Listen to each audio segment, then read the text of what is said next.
When it comes to the fight against insurance companies, large corporations, and the healthcare industry, injured victims are always the underdog. But that doesn't worry us. At Messa Associates, we're an injury law firm from Philadelphia, and we come to fight. Our clients know that they've got representation with a chip on its shoulder, and it's the same chip that makes Philly the toughest city in the country. Call 215-568-3500 or visit us online at messalaw.com. Messa Associates, the toughest injury firm in Philadelphia.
EAGLES, Eagles.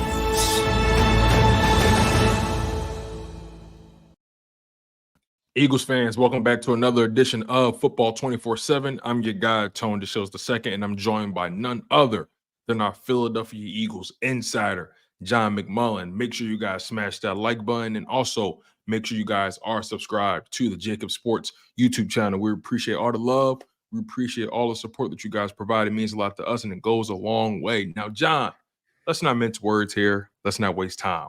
There's a lot going on down at the Novacare complex. There's a lot of angst, permeating through the city right now because the Philadelphia Eagles are kind of in a state of limbo. So first and foremost, how are you feeling? And then let's get into the nitty-gritty, sir.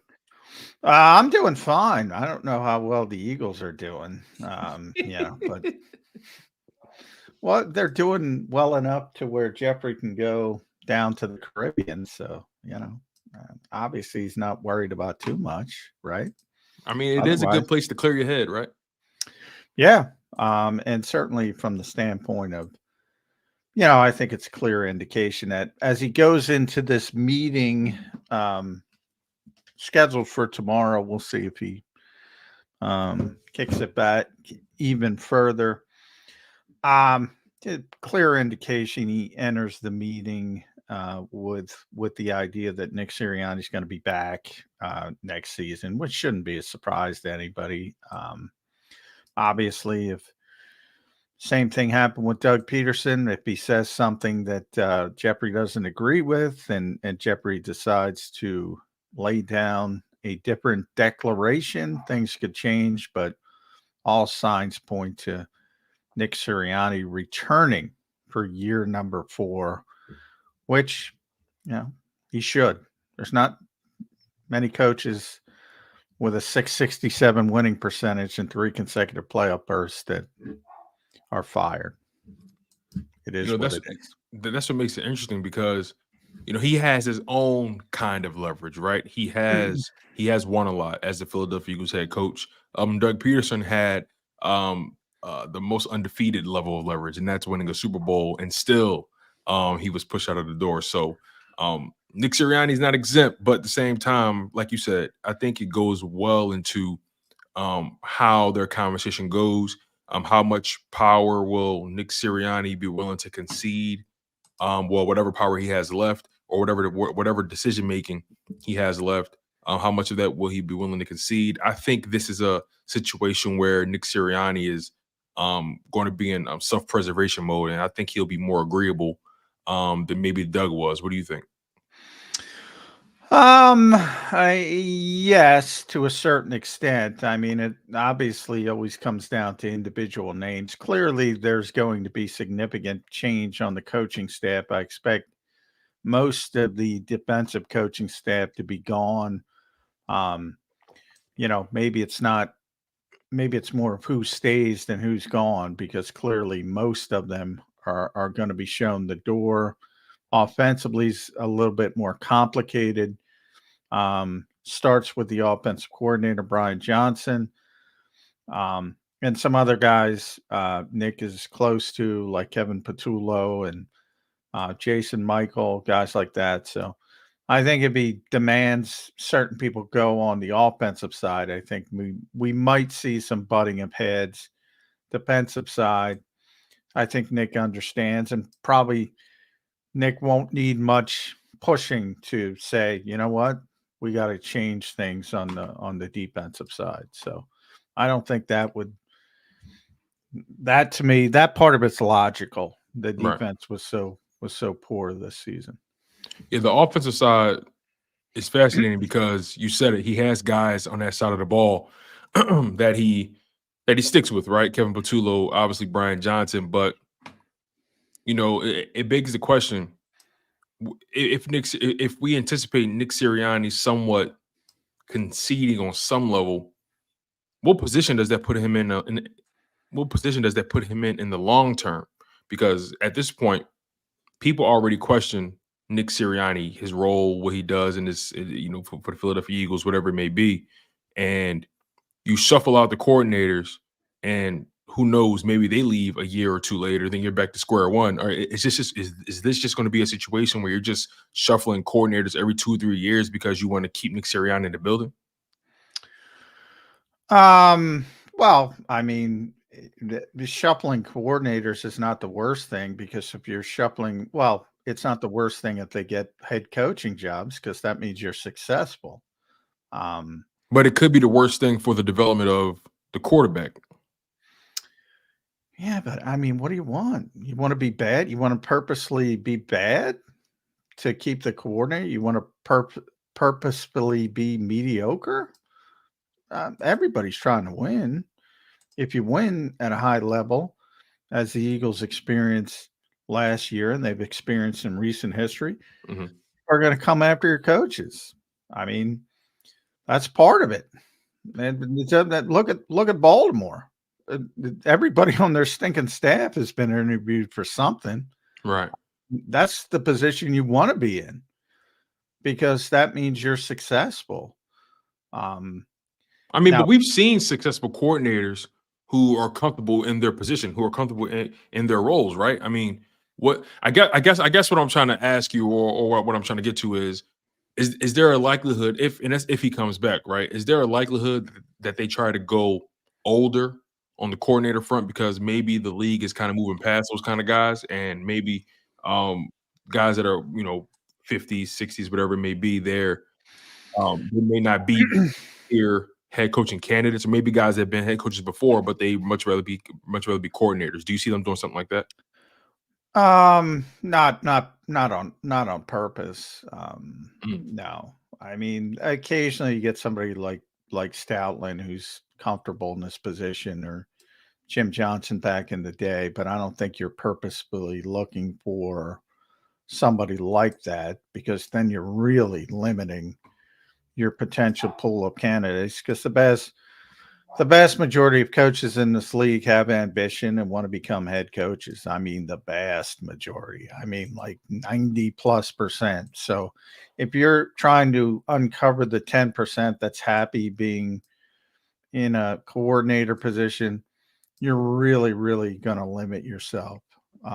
So I don't think you can go about it that way. And, it's like Brian Johnson got interviewed by the Falcons today. So he's had 3 head coaching interviews, and, people think he stinks. So, I mean, you're always at risk of losing people the league values, and, good coaches want that, because that means they're successful. And I think Nick wanted it with Shane and Jonathan, and had confidence. But I think the problem, the disconnect is,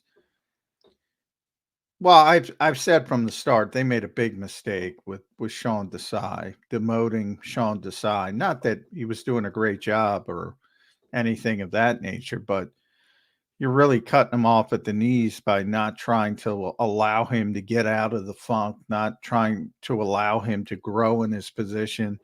And the same thing if you fire Brian Johnson, which would be interesting because he gets 3 interviews to be a head coach and he's getting fired here. What does that say about your organization? What does that say about to other coaches that you may want to bring in? You know, That's a good you got point. to start thinking. You got to start thinking about that as well. And I think that's part of the reason Jeffrey Lurie doesn't want to be the guy that fires a coach with that winning percentage and a coach who's got 3 consecutive playoff bursts, because he doesn't want that reputation. Already sort of got it a little bit by firing Doug so quickly after the Super Bowl. If you do it again, that's going to make other people. And look, there's only 32 of those jobs. So people say, well, yeah, obviously they'll be able to get a coach. But if you're talking about guys with options, they might say, hey, you're going to blow me out of here. Guess what? If you fire Nick Sirianni tomorrow, I guarantee you, pick the name you want. I guarantee you, their winning percentage after 3 seasons isn't 667. I guarantee you. And they're not making 3 consecutive playoff bursts. So I don't know what people think there's a magic elixir out there, but it ain't happening. So what do you think is the best course of action, right? I mean, look, the reality is they're in a situation where they do have to make a decision. And there is a lot of pressure, there's a lot of heat. And I mean, typically, you know, they've already shown so far this season a propensity to make a knee-jerk reaction, right? And again, this is a situation where it could shift the trajectory of your franchise for the next 5-10 years, maybe. What do you think is the best course of action for this organization right now? what they're going to do, and that's keep the head coach and Okay. turn over the defensive side. And they'll keep Brian, I think, unless he gets a head coaching job, which is unlikely, but he could get the Carolina job if things, if they're down to plan C or plan D, because they're not exactly a great place to go right now. So I think he'll be back. I think the defensive coaching staff, the vast majority of what's done will be on that side of the football, and it should be, because those guys were not successful, to put it bluntly. Offensively, it was a disaster down the stretch, but overall, over the larger picture, still top 10 in most categories. So I think Jeffrey's smart enough to realize you can't be emotional, and maybe that's why I went to the Caribbean for a couple of days, because he didn't want to be emotional. And I think they'll try to turn the page and try to get things right. You know, John, I've been asking a few reporters the same, this same question that I'm about to ask you right now, because I think it's been the one thing that people have been challenged with all throughout the season, and that's the disbursement of accountability, right? You know, we look at these players and most people say, well, you guys are getting paid multi-million dollars. How can you guys not wake up for a playoff game? How can you guys not wake up for a game that could clinch a division or a game that could put you in a better seeding? How can you guys not, play with a certain intensity or a certain effort? You guys are professionals, right? But then you have another side that says, well, these coaches have a responsibility to be able to pull the best out of these players. And if these players aren't performing well, it's a direct representation of coaching. I'm curious to know, how do you balance those two competing ideologies when it comes to how the accountability should be dispersed amongst why this team, fell the way they did? Well, I'm pretty consistent. It's always personnel first. Good times, bad times, mediocre times. It's always personnel first. It's always players first. Jimmy's and Joe's over X's and O's. I think the assumption. But when you have a roster full of guys, and I'm sorry to cut you off, John, but it's fascinating to me, and it's almost mind blowing, because you have a roster full of guys who, at least we thought, were a group of accountable guys, right? Lane Johnson, Kelsey, Fletcher Cox, BG. Then you go beyond that. You got some guys who have pedigree and who've been in the league for a long time, former Pro Bowls, all pros, like a Kevin Byard, Darius Slay, James Bradbury. You got Jalen Hurts on that side, Devontae Smith. You know, I can go on and on. It seems like a group of accountable guys. Yet when you watch the Manning cast with Ray Lewis, you see him saying it looks like they're playing one-on-one football out there, or if they're playing selfish football. I'm so mind blown by this team because of how we thought they were built, and now what we're seeing now. It's confusing. Well, yeah. Well, maybe we should all point at ourselves first because we overrated this team, and I'll put myself in that category. We overrated the personnel. Like, I think, you know, they were just in the Super Bowl. Many of the people, yeah, they were just in the Super Bowl, but this isn't the 1970s. This is 2022, 2023. So you have significant turnover, especially on the defensive side of the ball. Right. So you lose 5 starters, you lose 2 coordinators. And the assumption was from far too many people. Now, I thought the coordinators were going to be an issue. You were going to have to, you know, let guys grow into the position, and people don't want to let guys grow in the position. So you have 5 new starters, and some of the starters, by the way, we talk about that. Then they go all in on the Kobe Dean. He plays 5 games. Hurts Liz Frank in his foot, gone. Avonte Maddox out week 2, gone for the vast majority. By the time he got back in week 14, week 15, whatever it was, he wasn't the same player. Significant rust. So add more from your projected starters. And it was a disaster. Go from number 2 in the NFL to in the 20s, number 31 in passing, 31 in third downs. Just terrible. Terrible. You talk about the game in Tampa. They had 13 missed tackles in that game. 13 missed tackles. Just running through the secondary. And, you know, the culprits are Zach Cunningham, Kevin Byard, James Bradbury, missing multiple tackles. Those are veteran players who played a long time. Right. You know, but it's always the players. Always. Are you confused? Like, I mean, were you shocked, right? Just by the lack of, I don't want to say professionalism, but the lack of just preparation by a group, a defense that, yeah, they may not be the most talented, but you got veterans on that side. So were you shocked? You know, when you were watching these games in person, well, I was shocked that they got blown out by Tampa. I was shocked.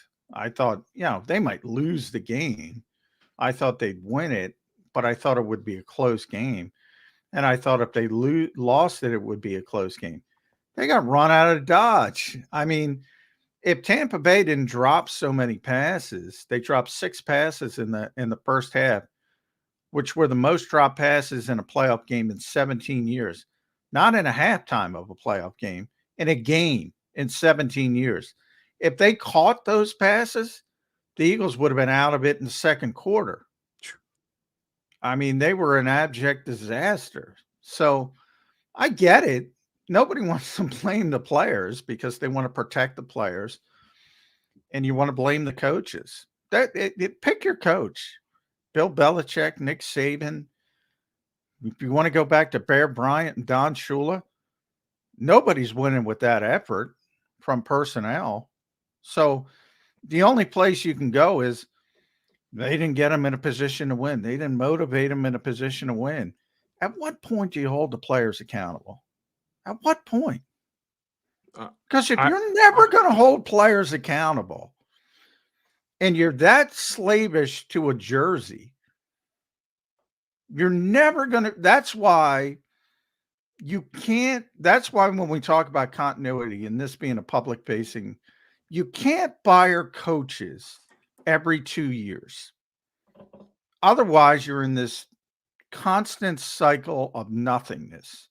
So either you get through the hard times, you live through the adversity, you get rid of the players who aren't doing it and aren't performing. You try to get the players who can perform. Look, Jason Kelsey had his worst game of the year. Jason Kelsey. Yeah. Kalijah Kancey was working him. Cam Jurgens had an awful game. Yeah, Landon. Bradbury had an awful season. Nick Morrow had a terrible game. Avante had a terrible game. Roby had a terrible game. What do you think it is, though? As far as this is what I mean when I ask that, right? And I know you're not a therapist, you're not a psychologist, but you've covered this game for a long time. You've been around players, you've been around fans, you've been around all different sides of this game here. What do you think it is that prevents the fan from holding a player accountable when they're actually a fan of the team themselves, right? I always hear the old notion, don't fall in love with the name on the back of the jersey, and rightfully so. What do you think it is mentally that makes it hard for fans to hold a player accountable or put the player's accountability ahead of the coaches? The players are on the field, so they want to protect them. The coaches are just, figures on the sideline that you can imagine. Which is amazing to me is that, Carolina is the worst team in football, right? So everybody watching this show right now, or everybody watching on demand later, pick your best coach, whoever it is, whoever you think is the best coach, whoever you want to be the next Eagles coach. What do you think that guy's doing with the Carolina Panthers against the San Francisco 49ers? What do you think? He's got a magic wand? Whomever you're going to pick, and he's going to make them competitive with the best team in football? Doesn't work that way. Coaches, the whole point of coaching is to make somebody a little bit better than what he could be on his own. A little bit better. You got A.J. Brown, you make A.J. Brown a little bit better. You get the 53rd guy on the roster, you make him a little bit better. But guess what? The 53rd guy on the roster, he ain't never going to be A.J. Brown. Do you think Nick Sirianni did his part this year to make sure those players were a little bit better? We did for when they were 10-0, when they were 1-6 down the stretch. The entire staff wasn't clicking with the personnel, obviously, but the whole point was who was more to blame. More to blame is the players. We saw this group succeed. So what happened? That's a good question. I ask myself that all the time. I mean, what did the motivations change? Did the level? I mean, I know the personnel changed to an extent, right? On defense, especially. But you got to ask yourself what really happened. John, moving the needle a little further, I want to pick your brain about Jalen Hurts. He's a guy who, oh boy, I'm going to get in trouble. He's let's put it this way. He can be polarizing, depending on what side of the fence you are. He had in his press conference after the game, he didn't necessarily give Nick Sirianni a ringing endorsement. He also didn't throw him under the bus either. He was Jalen Hurts. He's always Jalen Hurts. He was Jalen Hurts, right? And this is so fast. This is what's so fascinating about all of it, right? When you're winning, Jalen Hurts is a very stoic, calm individual. And he's very consistent. I admire that about him. When you're winning, people love that. It's cool. It's calm. It's collected. It's smooth, right? But when you're losing, it rubs people the wrong way. It comes off as arrogance. It comes off as not reading the room. It comes off as being selfish. So, that aside, right? Some people feel that he should have put out the flames about Nick Sirianni saying, listen, Nick is my guy. I understand things didn't go well, but that's on us. Like A.J. Brown, he wore it. He said that's on us. Jalen Hurts, not so much. So I'm curious to know when he didn't necessarily go to the lengths that people would expect from Nick Sirianni. What was your reaction? What were your thoughts? And what do you think is their dynamic now? Yeah, I thought exactly what you just said. It's not a lot of people ran with that baton. It's Jalen Hurts being Jalen Hurts. I mean, he said yesterday, owners own, coaches coach, players play. You know, he's a flatline guy. And when, Jalen might have said the most meaningful thing he ever said yesterday on clean out day. And somebody asked him about the leadership questions. And he said, and I'm trying to pull up the quote because I transcribed it.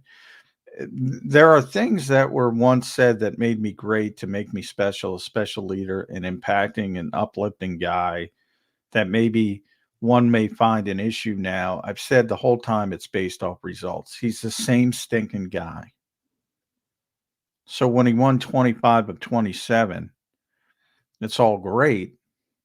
And now when he loses 6 out of 7, now it's not good. He's the same. Right. And I would agree with you. Everybody else taking it a different way. And that's on everybody else. That's not on Jalen Hurts. That's my opinion. All right. Do you think Jalen Hurts, and this is me asking you to make an assumption. I know that's not really your forte, making assumptions. You like to deal with the facts and the logic, but I wanna stretch you a little bit, John. So what do you think? Do you think Jalen Hurts believes that Nick Sirianni is the head coach to help him get to the next level? Yeah. I mean, I think if you gave Jalen Hurts anybody else, he'd think the same thing. I think Jalen Hurts believes in himself. And I think whoever his coach would be, he'd be the same way. It's like Jason Kelsey depended, Nick, Fletcher. They would do the same thing with Doug Peterson. I mean, that's what great players do. I mean, they realized when a guy doesn't have it. So it's easy because players respect coaches that can help them. I just kind of explained from a player's mindset. I've talked to hundreds of players over the year. They want coaches that can help them get better. And if they know you can't help them get better, they're out. They don't respect you. That's when you right away. That's not the case with Nick Sirianni. So that's their mindset. So, Jalen loves Doug Peterson. He was here with 1 year for him. Loves him. Didn't play much. Loves him. As I said, Kelsey loved Doug Peterson. Fletch loved him. Fletch loved Jim Schwartz. Wasn't having a lot of fun at the beginning when they switched defenses and he had to play 2 gaps instead of rush the passer when Gannon got here. But at the end, he loved Gannon.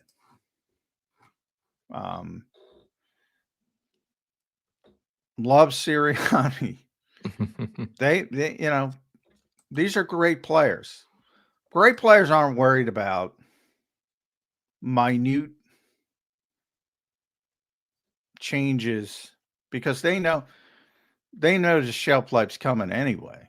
Mm-hmm. How many coaches has Brandon Graham been through?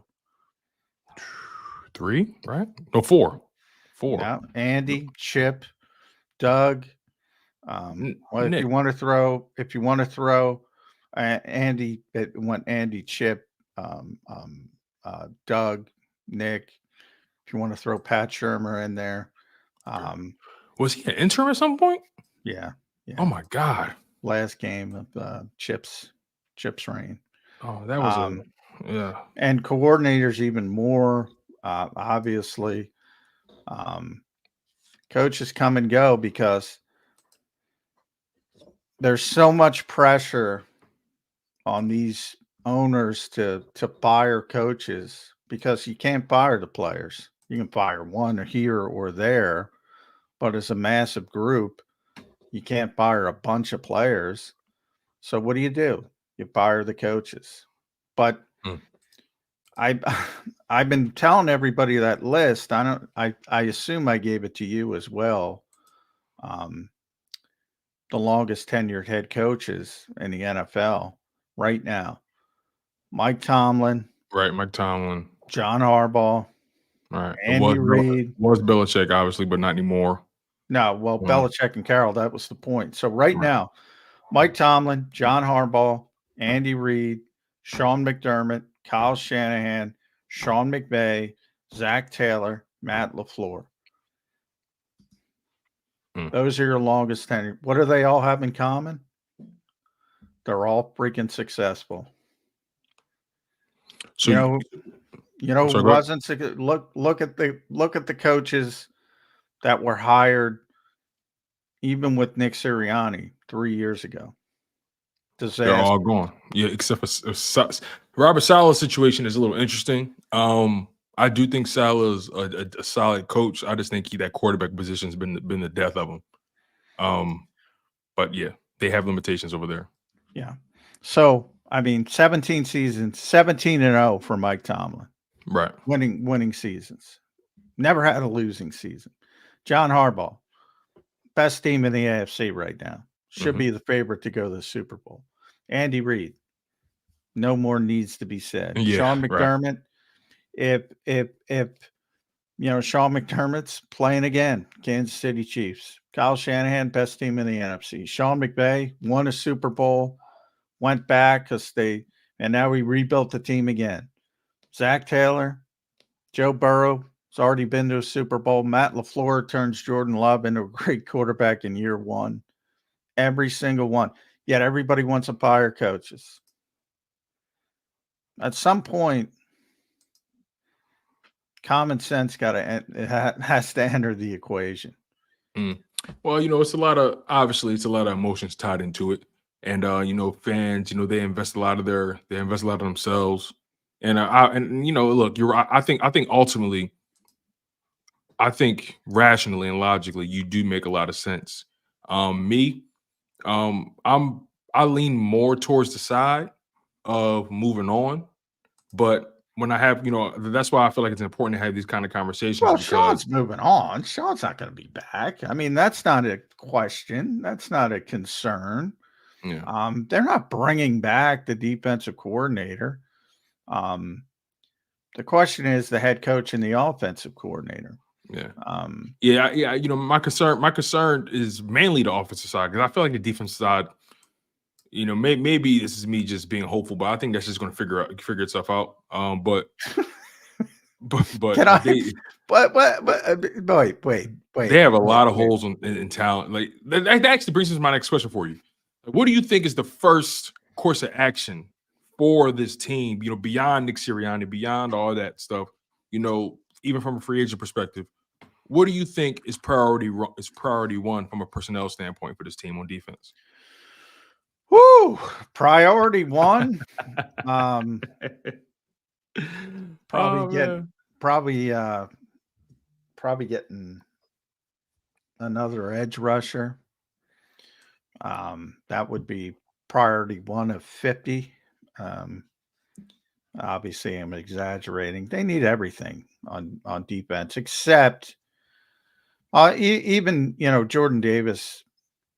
Probably the weirdest part of clean out day was Jordan Davis essentially saying Fletcher Cox was not going to be back, and Fletcher Cox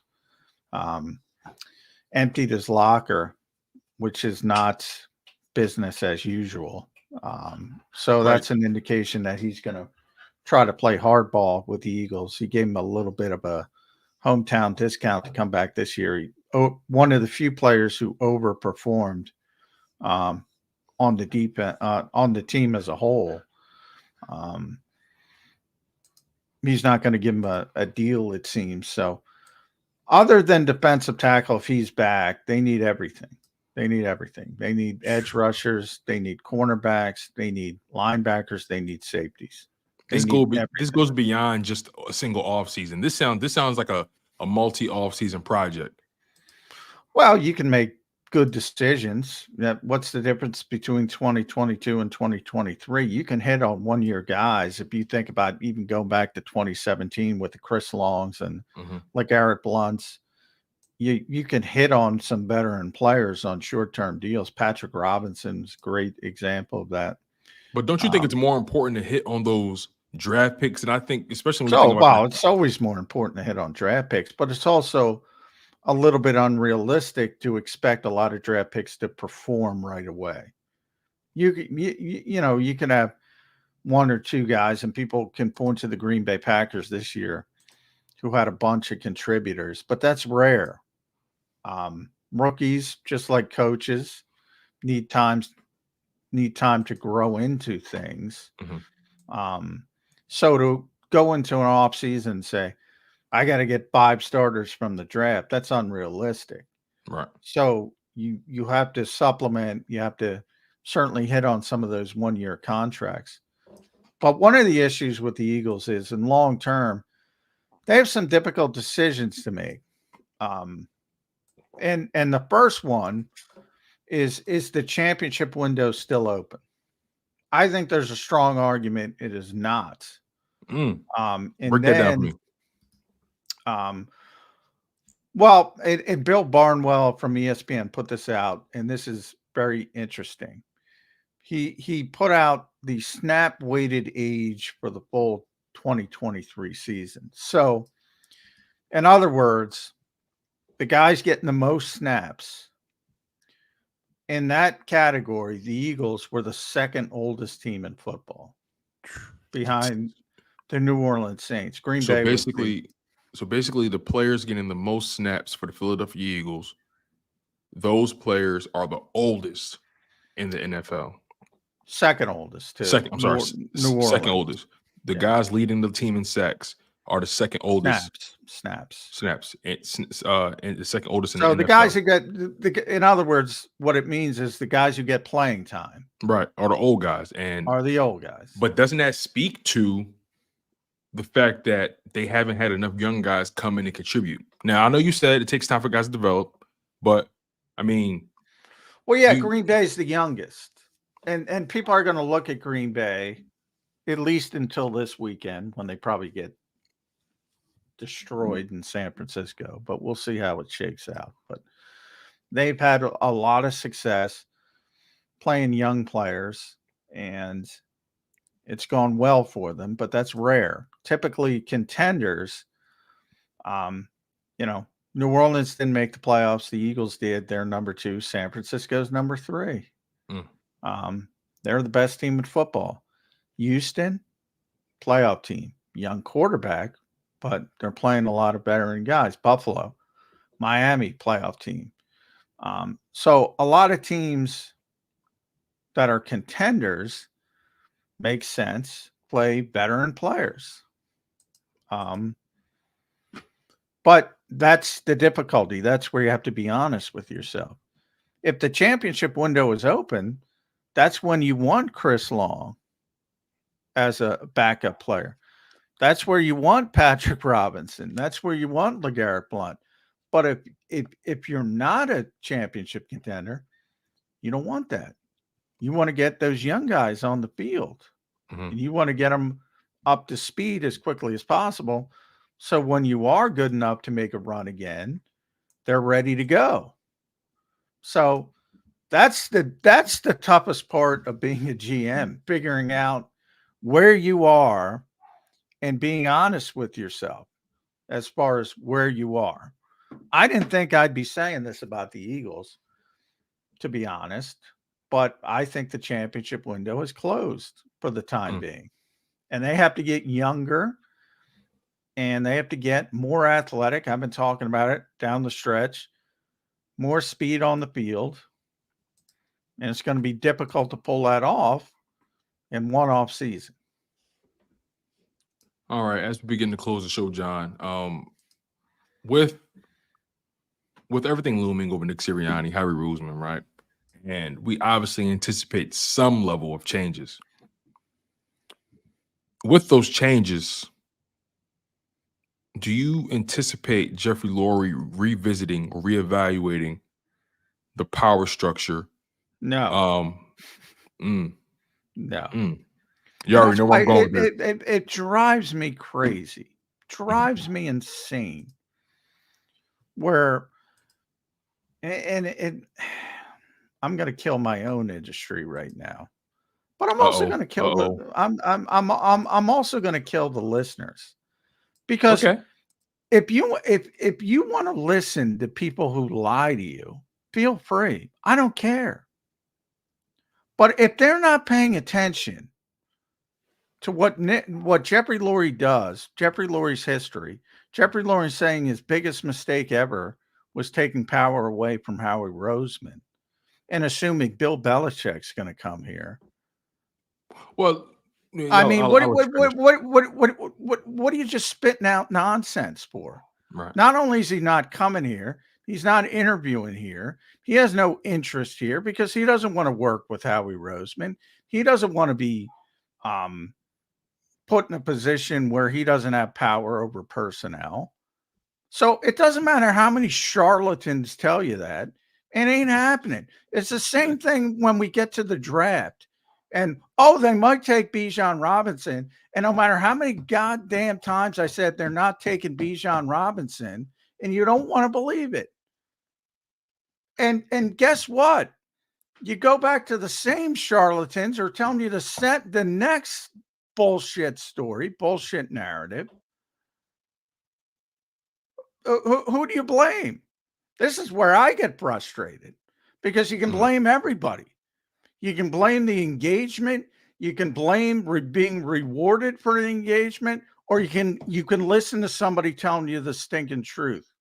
That's up to the listener. But do not buy these nonsensical. It ain't happening. Could Nick Sirianni go in there tomorrow and say, guess what? Jeffrey Lurie might say, you got to fire your best buddy, Kevin Patullo. And that might be it for Nick Sirianni. And say, you know what? I'm not doing that. But they're still not hiring Bill Belichick. They're hiring the next Nick Sirianni. Okay. So, since I think in my heart of hearts, I know Nick can stand. In my heart of hearts, I think Nick can stand. So final question. What direction do you think they go in from a coordinator standpoint? Are there any names that you've heard through the grapevine or that you think maybe should be strongly considered for the OC and DC jobs in Philly? Well, the OC is not going anywhere. So we're talking about the defensive coordinator. Okay.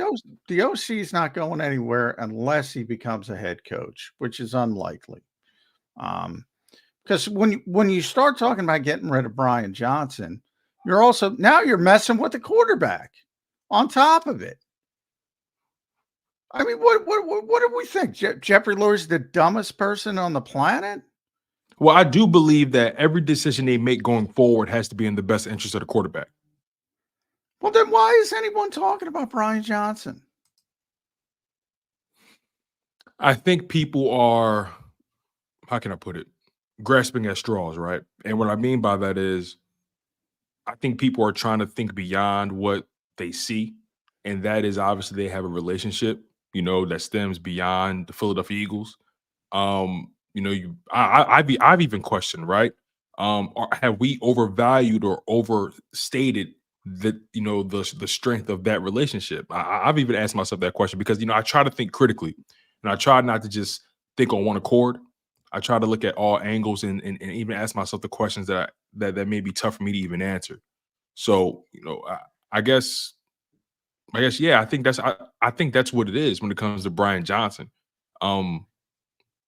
People all year, even in the offseason last year, talked about that relationship being the linchpin to this offense, and they're gonna go about it as business as usual, and that just wasn't the case. And some say, well, first year coordinator, expect those bumps and bruises. Some say, bro, you were here for 2 straight years prior to that as a QB coach with Shane Steichen, those guys. How can you not pick up the secret sauce? So I think that's where people are with it. Well, what is the assumption that, Brian worked with Jalen Hurts every single day in the position room? Where's the presumption that Shane Steichen had the secret sauce, but Brian Johnson didn't have the secret sauce, since Brian was the one working with him? I'm not saying it's the case because I can't tell you. Nobody can tell you. Right. But the presumption, and people speak so emphatic with about conviction. it, yeah, thank you. The conviction, like they know it was Shane Steichen. They know Shane Steichen carried Nick Sirianni. They know. You know, first of all, Brian Johnson met Jalen Hurts when he was 4 years old, and Brian was in high school. What do people think? He was hanging out with a 4-year-old kid? He met him because he was coached by his dad in passing, probably at practice. Right. Then they didn't connect until Brian was recruiting him as a college coach. And by the way, he wasn't successful. And then he tried to recruit him a second time, and he wasn't successful. It's not the Queen song where they're best friends. Right. They And knew that's each my other. point. They knew each other. And then when they got here, Jalen had tremendous success, and he was the position coach. And he gives Brian Johnson a lot of credit for his success, along with many other people, including himself. But this, I don't know, this narrative that they're best friends and Jalen won't listen to his best friend. Again, that's nonsense. So you agree that the relationship, or the dynamic at least, has been overblown, overstated? Oh my God, yes. Okay. And not only because the fact, that's my point, and that's why I feel like if Brian Johnson if they did move on from Brian Johnson, it wouldn't be like Hurts wouldn't jump off a building or wreak havoc, because, you know, like we said, the dynamic isn't, or the relationship isn't exactly what we think it is or assume it is. Jalen Hurts is not going to jump off a building if they fire Nick Sirianni. Like I said, with you know, as a player, you go on to the next coach because you know it's coming. You know, how many times we talk about Jalen Hurts going through his entire career with a different offensive play caller every single That's year. true. He's used to Every it. single That's true. year. That's a good point. Until he got the second year with Shane. And hey, things clicked with the second year with Shane. Who's to say things don't click with the second year with Brian? That's a good point. That's a good point. Maybe they will, maybe they won't. But generally, when you're top 10 in most meaningful statistical categories in the NFL, generally, you don't get fired. I mean, Generally. Well, because, you know, there's always something you might curse out the coach, or there might be something personal. You might do something off the field, but you don't get fired for your job performance if you're top 10. But I guess when you're number 3 and you make the Super Bowl and you fall to number 8, that's a catastrophe. And on that note, John, I appreciate you, man. I appreciate your view of the game, your perspective. It's always refreshing to me. You know, I always fall on the passionate or the emotional side of things, and you always regulate me, man. And I appreciate you always. I always enjoy our conversations, my friend. Yeah, it's yeah. Well, I got too passionate today because man. Oh no, John. Listen, I don't get that from you often, so let me have that.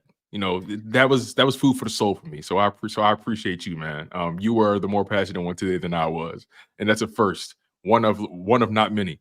So I appreciate you again, John. The hard work and the effort is always felt on this side, and I appreciate your time.